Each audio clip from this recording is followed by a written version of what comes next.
Film की शुरुआत होती है एक हॉस्पिटल से, जहां पर हम एक इन्फेक्टेड आदमी को देखते हैं जिसे एक हॉस्पिटल में बीमार होने के कारण रखा गया था। तभी वहां पर एक नर्स आती है जो उसे दवा खिलाने के लिए आई थी, लेकिन जैसे ही वो नर्स उसके पास आती है तो वो इन्फेक्टेड आदमी उल्टियां करने लगता है और देखते ही देखते वो नर्स के ऊपर अटैक कर देता है। नर्स चिल्लाकर बाकी स्टाफ वालों को वहाँ पर बुलाती है, लेकिन वो आदमी इतना ज्यादा खूंखार होता है कि वहाँ पर आए सभी नर्स और उनके साथियों को खत्म कर देता है। इसके बाद हम शहर के ही एक स्ट्रिप क्लब को देख पाते हैं जिसे एक ब्लू जैन नाम की एक लड़की चलाती है। दरअसल ब्लू बहुत साल पहले इसी क्लब में काम किया करती थी और उसने बड़ी मेहनत करके पैसे जोड़कर इस क्लब को ही खरीद लिया और अब वो खुशी खुशी यहाँ पर अपने क्लब को चलाती है। वो इस दौरान अपने वर्कर का भी बहुत ध्यान रखती है। उसका मैनेजर श्रेमी उस क्लब को मैनेज करता है और साथ ही वो ब्लू को भी बहुत ज्यादा पसंद करता है, लेकिन ब्लू की पहले ही शादी हो चुकी थी और उसका हस्बैंड लूकस एक एक्सीडेंट में मारा जा चुका था, जिससे ब्लू बहुत ज्यादा प्यार करती थी और इसलिए वो अब दोबारा शादी नहीं करना चाहती। उसका एक बेटा भी होता है जिसका नाम लोगन है और उस स्ट्रिप क्लब में बहुत खूबसूरत लड़कियां काम करती थी। और तभी हम बार टेंडर टोनी को देखते हैं जो क्लब में आई हुई एक नई स्ट्रिप डांसर के साथ फ्लर्टिंग करने की कोशिश करता है, लेकिन रेमी उसे ऐसी हरकत करने से मना करता है। अब हम उसी क्लब में एक स्ट्रिप डांसर को देखते हैं जो प्रेग्नेंट है, जिसका ख्याल भी ब्लू ही रखती है। तभी ब्लू नई स्ट्रिप डांसर को वहाँ के रूल बताने लगती है और उससे कहती है कि अगर उसे कोई क्लब में परेशान करे तो वह उसे बताए। इसके बाद ब्लू अपने ऑफिस में जाती है जहाँ उसे डगलस नाम का एक आदमी नजर आता है जो दरअसल एक बहुत बड़ा बिजनेसमैन होता है। यहाँ पर हमें पता चलता है कि ब्लू ने अपने हस्बैंड के मरने के बाद उस क्लब को बेचने का फैसला किया है और आज की रात उसकी फेयरवेल नाइट है और वह अपने सारे क्लाइंट को आज इसी कारण पार्टी देना चाहती है और आज के बाद ये क्लब डगलस का हो जाएगा। डगलस उसे एक पेपर में साइन करवाता है और वहाँ से चला जाता है और वह जाने से पहले ब्लू को बताता है कि वह रात को 12 बजे के बाद आएगा जब ये क्लब उसका हो जाएगा। और तभी हम कुछ लोगों को देखते हैं जो पास ही के एक माइन में काम किया करते हैं और वह भी उसी क्लब में इंटर कर रहे होते हैं और वह लोग बहुत ही ज्यादा खुश नजर आ रहे थे। इसके बाद हम ब्लू को देखते हैं जो अपने ऑफिस में बैठकर अपने पति लूकस को याद कर रही थी। तभी वहाँ पर रेमी आता है और उसे बताता है कि वो उसके साथ सारी जिंदगी बिताना चाहता है और उसे बहुत ज्यादा प्यार करता है, लेकिन ब्लू उसे बताती है कि ये सब गलत होगा। यहाँ पर हमें पता चलता है कि रेमी लूकस का सबसे अच्छा दोस्त था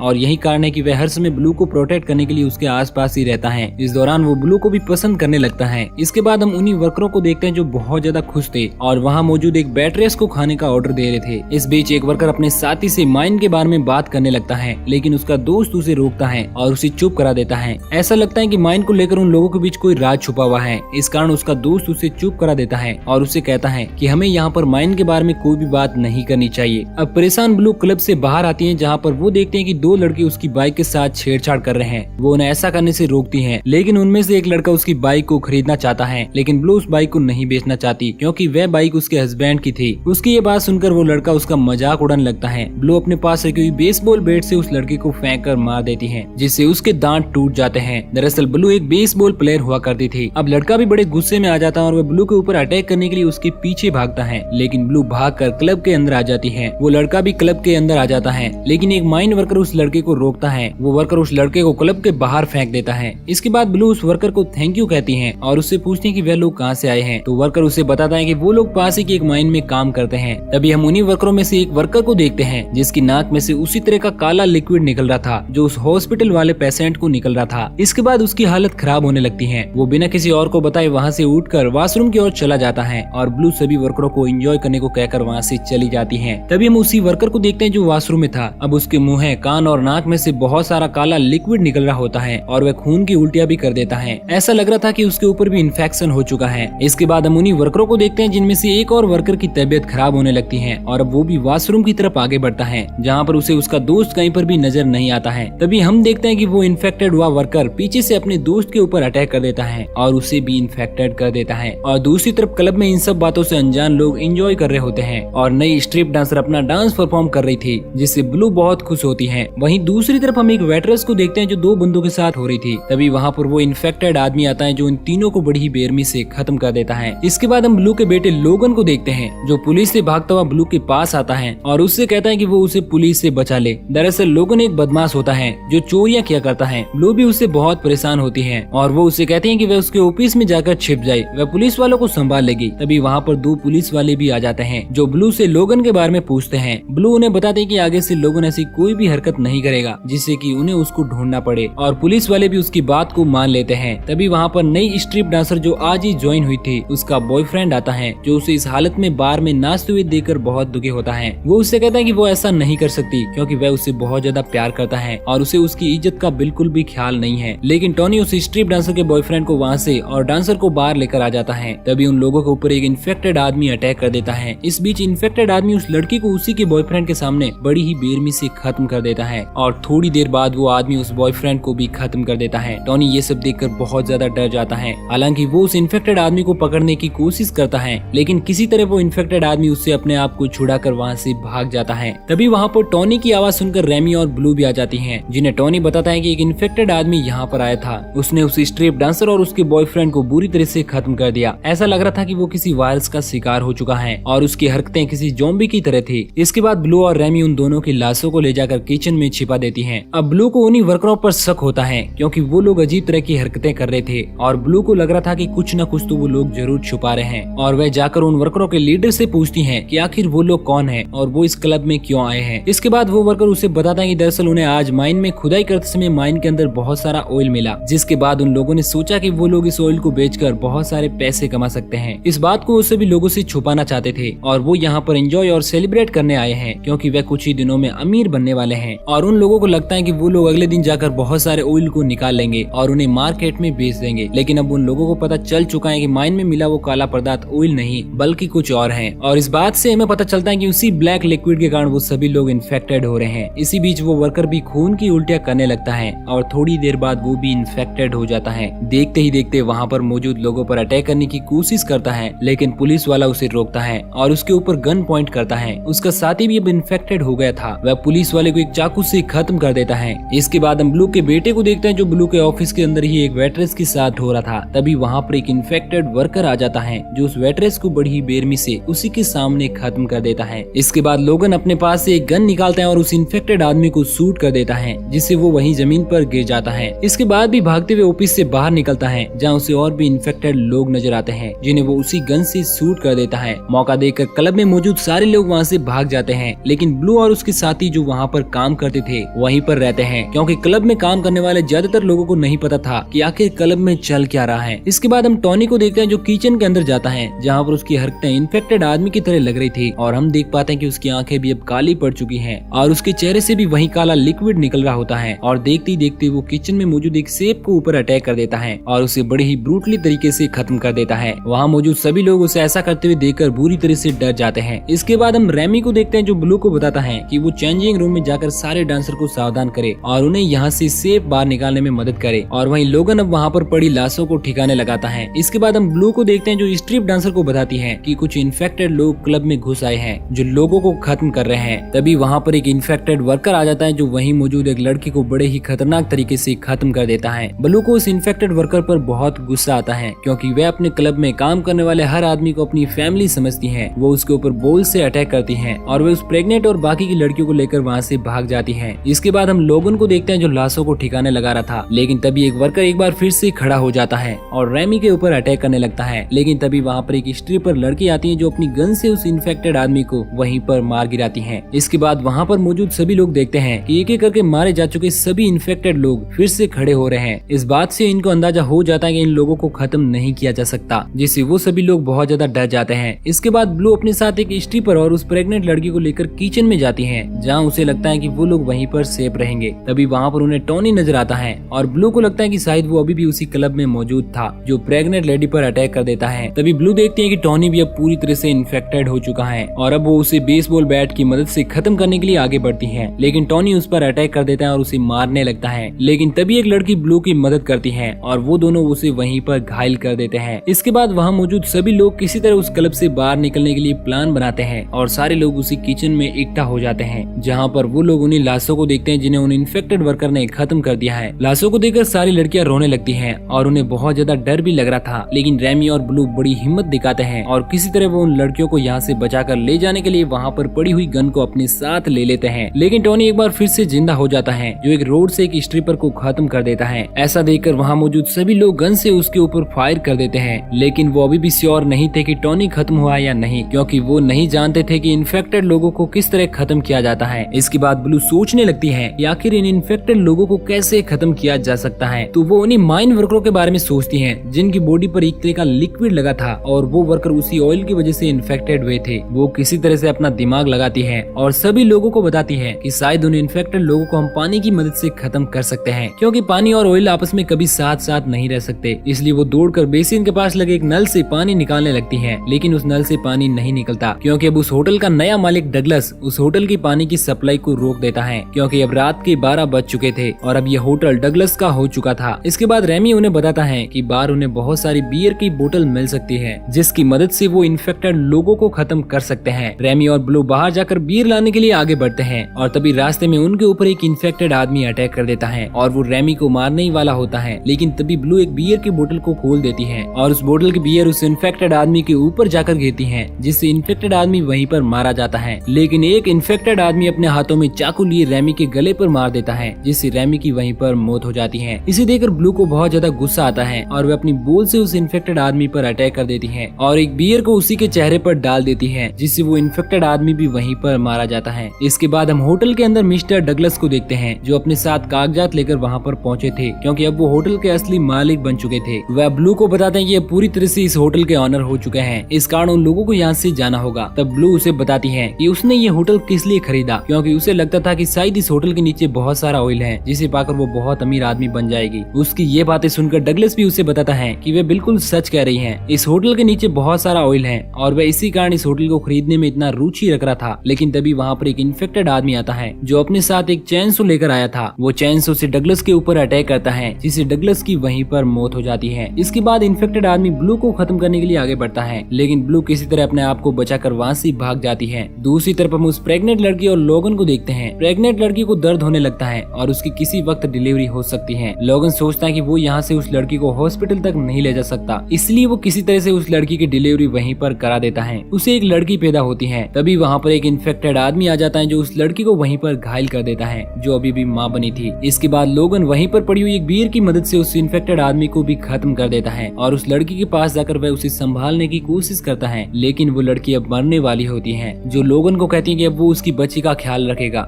दूसरी तरफ हम ब्लू को देखते हैं, जो क्लब से बाहर आ जाती है, जहाँ पर उसे वही लड़का नजर आता है जो उसकी गाड़ी के साथ छेड़छाड़ कर रहा था, जो उसके ऊपर अटैक करने की कोशिश करता है, लेकिन ब्लू उसे वहीं पर घायल करके नीचे गिरा देती है। लेकिन वो लड़का एक बार फिर से खड़ा होता है। तभी लोगन अपनी कार लेकर वहाँ पर पहुँच जाता है और उस लड़के को हिट कर देता है, जिसे एक बार फिर वो लड़का वहीं पर नीचे गिर जाता है और लोगन उसके ऊपर पी कर देता है, जिससे उसकी पूरी बॉडी जलने लगती है और वह इन्फेक्टेड आदमी भी मारा जाता है। इसके बाद वो उस क्लब को आग लगा देते हैं ताकि अंदर मौजूद सारे इन्फेक्टेड लोग मारे जाए और वो अपनी गाड़ी पर बैठकर जाने लगते हैं, जहाँ रास्ते में हम लोगन की नाक से उसी तरह के लिक्विड को निकलते हुए देखते हैं। इस बात से हम समझ जाते हैं कि अब लोगन भी इन्फेक्टेड हो चुका है, जो अपने हाथ में रखी हुई उस छोटी बच्ची को गाड़ी से नीचे फेंक देता है और ये मूवी यहीं पर एंड हो जाती है। तो दोस्तों, आपको ये स्टोरी कैसी लगी हमें कमेंट करके जरूर बताएं। अगर आप हमारे चैनल को पहली बार देख रहे हैं तो ऐसी ही इंटरेस्टिंग कहानियों के लिए चैनल को सब्सक्राइब जरूर करें।